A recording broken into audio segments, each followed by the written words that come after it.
Today I decided to talk about the struggles of the OFWs.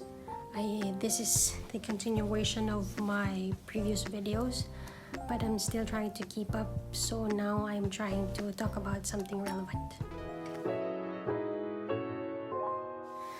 I have listed 5 struggles of the OFWs which I feel like very relatable for all of us. Number 1 is that we are not being fairly treated in restaurants, in malls, and some luxurious boutiques.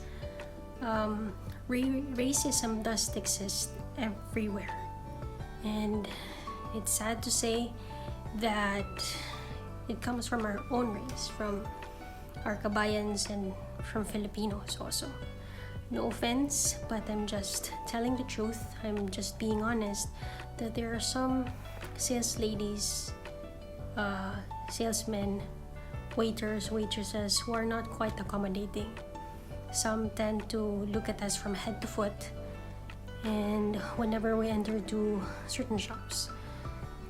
I have experienced that firsthand when I went to a certain shop and I was trying to look for something and I asked for the size, but the sales lady immediately told me without even looking at me.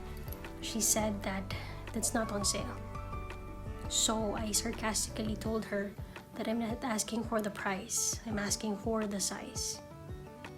Eventually I bought the item because my size was there, and then I left. And I'm happy to say that that certain shop already closed down. Yeah. There are also moments when we go to certain shops and some sales ladies, Filipinas, who won't mind us at all. Maybe out of curiosity they would ask us where do we work, why are we in that certain shop, and then when we finally tell them that we work at the hospital, we work at this institution, blah blah blah, all of a sudden the kind of treatment that they give to us would be more welcoming and friendlier. I don't get it. What's the difference of someone who works at the hospital and someone who works at the blue collar jobs? All of us are just the same. Why do you have to give special treatment to people who work at a certain institution? I don't get it. Number 2 is communication gap and cultural differences. We have different beliefs, culture, and language. There has always been a struggle to communicate and perhaps to adjust into a whole new different environment. We sometimes misinterpret the gestures and the tones of voices, but eventually when we get familiarized how it is, then everything goes well, hopefully. Number 3 is delayed salary. This is by far, I think, the hardest struggle of an OFW, especially if you are married and you have kids. You have to send them to school, you have to pay for tuition, you have to pay for school fees and all those stuff. And also it is quite expected that in the first part of you going abroad, in working abroad, at least maximum 6 months you don't get your salary immediately.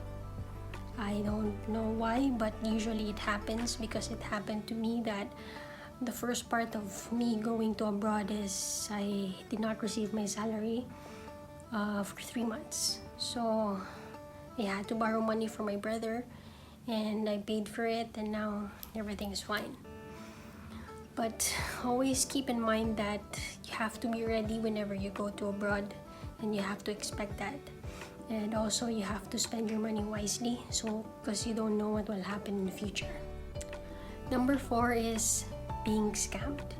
This is one of the greatest struggles of an OFW.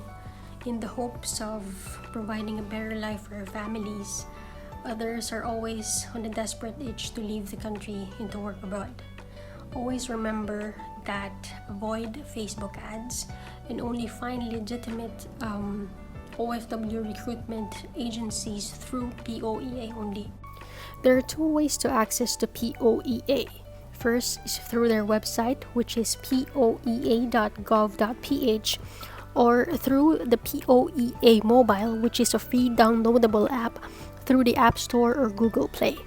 The application works like the recruiter verification system of the POEA.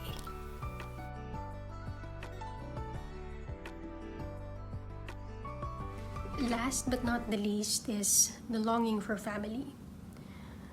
This is, for me, the hardest and the most difficult struggle of an OFW, especially when when a family member gets sick or when someone dies in the family. You can't do anything with it, you just have to live with it. There are moments when you just cry it out and sort things out.